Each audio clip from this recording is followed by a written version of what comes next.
Bats brought the tiny Ebola germs. Too small to see. So small, yet so dangerous. Without realizing, Grandfather rubbed a little blood in his eye. Ebola germs came into his body.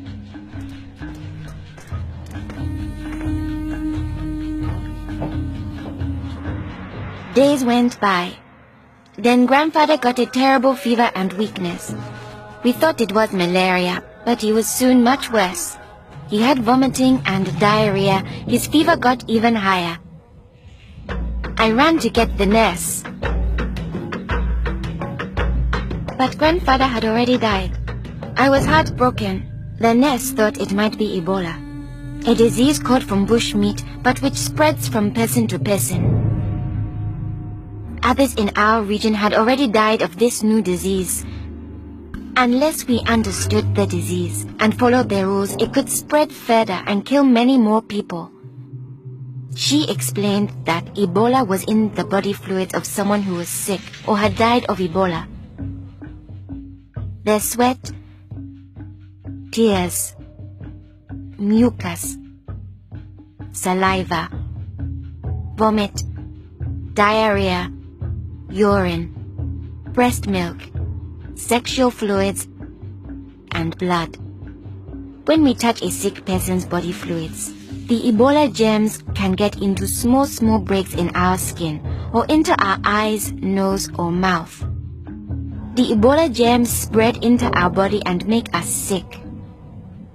When somebody dies of Ebola, that body is much more contagious. No one should ever touch the dead body.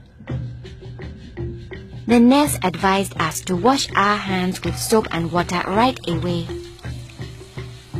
She contacted the trained burial team to help us bury Grandfather's body safely. The burial team came. They comforted us and explained what they had to do to protect us. The team wore protective clothing that kept them safe from the dangerous germs.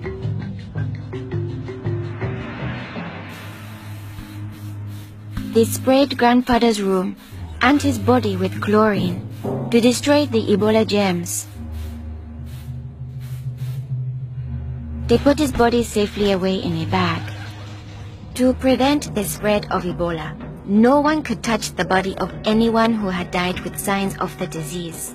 They also burned his mattress, bedding, and clothes, anything that might have his germs. All these actions made us safer. It was too great a risk to follow all our traditions, but we still honored Grandfather in the time of Ebola. Our chief gathered all the villagers together after Grandfather's death. He explained that it's natural for us to fear Ebola, but if we trust in our health workers and follow their rules, we could stop the disease. The nurse explained to us, when a person has symptoms such as fever, don't touch them. Get them to the treatment center right away. They will have the best chance of surviving and they won't spread Ebola. She advised us to wash our hands with soap and water many times a day. The whole village agreed to follow these rules. Since we all had close contact with Grandfather, we were at risk of getting Ebola. We had to stay home. A health worker visited us every day to see whether we had fever or signs of sickness. We would show signs within 21 days if we had Ebola.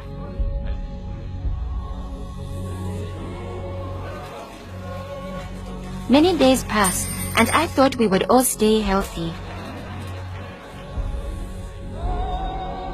But one morning, I found my mother burning with fever. I knew I couldn't touch her. She was now contagious. My father came in. He told me he was taking my mother away to our uncle's house in the nearby village. He was afraid to take her to the treatment center, afraid he'd never see her again. I knew I had to stop them. I was young, but I stood up to both of them. I told them, this could be Ebola. She must go to the treatment center right away. We needed to trust in our health workers to save her, save ourselves, and save our village. I saw in their faces that they understood. Running away would only lead to more death and suffering. My mother tested positive for Ebola. They found her a bed. At first, the health workers looked scary, but I knew they wore the suits to protect themselves. And inside, there were normal people like the nurse. They took good care of my mother. They gave her fluids, medicine, and food, and helped her body stay strong to fight Ebola. I missed my mother very much, but I could still talk to her on the phone. Sadly, some people in my village didn't survive, but my mother got better day by day. Soon, we were able to see her from a safe distance. One day, the nurse announced that my mother would live. Now we were safe to hug and kiss her. It was a day to celebrate. Our village followed their rules. We trusted our health workers, brought us sick for care right away, called for the safe burial team when one of our people died, and we always washed our hands with soap and water.